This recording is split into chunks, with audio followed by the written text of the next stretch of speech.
सरकार को तेल के दाम बढ़ने पर संसद से सड़क तक घेरता था, लेकिन इस बार तेल की सियासत में पीएम ने एंट्री मारी और सीधे 5 महीने पहले दिवाली पर केंद्र सरकार के फैसले की याद दिलाई, जिसमें पेट्रोल पर 5 रुपए और डीजल पर 10 रुपए की एक्साइज ड्यूटी घटाई गई थी। मोदी सरकार के इस फैसले की देखा देखी बीजेपी शासित राज्यों ने भी अपने यहाँ वैट घटाने का ऐलान कर टैक्स में कटौती करने की जिम्मेदारी विपक्षी राज्यों के पाले में डाल दी। लेकिन विपक्षी दलों की सरकारों ने केंद्र की गुजारिश को मानने से इनकार कर दिया, जिसका पूरा ब्यौरा आज पीएम ने जनता के सामने पेश कर ये जता दिया कि विपक्ष की सरकारें महंगाई के बोझ तले दब रही जनता से मनमाना टैक्स वसूल रही हैं। देशवासियों पर पेट्रोल डीजल की बढ़ती कीमत का बोझ कम करने के लिए केंद्र सरकार ने एक्साइज ड्यूटी में कमी की थी। पिछले नवंबर महीने में कम की थी। केंद्र सरकार ने राज्यों से भी आग्रह किया था कि वो अपने यहां टैक्स कम करें और ये बेनिफिट नागरिकों को ट्रांसफर करें। इसके बाद कुछ राज्यों ने तो भारत सरकार की इस भावना के अनुरूप यहां टैक्स कम कर दिया, लेकिन कुछ राज्यों द्वारा अपने राज्य के लोगों को इसका कोई लाभ नहीं दिया गया। इस वजह से पेट्रोल डीजल की कीमतें इन राज्यों में अब भी दूसरों के मुकाबले कहीं ज्यादा है।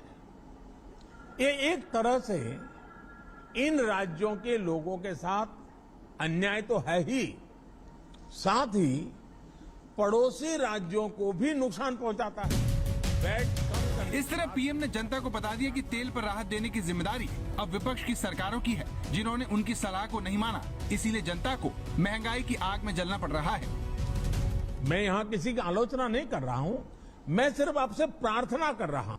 मैं इस बात में नहीं जाऊंगा कि इस दौरान इन राज्यों ने कितना रेवेन्यू कमाया, लेकिन अब आपसे मेरी प्रार्थना है कि देश हित में आप पिछले नवंबर में जो करना था, 6 महीने डिले हो चुका है, अब भी आप अपने राज्य के नागरिकों को वैट कम करके इसका बेनिफिट पहुंचाइए।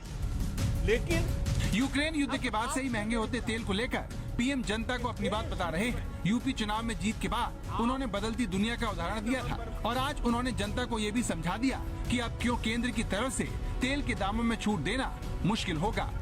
पीएम मोदी ने बताया कि भारत सरकार के पास जो राजस्व आता है उसका 42% राज्यों के पास चला जाता है। पीएम ने कहा कि कर्नाटक अगर वैट नहीं घटाता तो उसे भी इन 6 महीनों में 5,000 करोड़ से ज्यादा का राजस्व मिलता।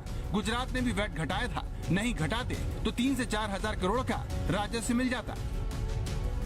इन बातों का ये निचोड़ निकाला जा रहा है कि अगर बीजेपी शासित राज्य पेट्रोल डीजल पर वैट कम करके अपना काम चला सकते हैं तो फिर विपक्ष क्यों महंगाई के लिए जिम्मेदार तेल की कीमतों को कम नहीं कर रहा।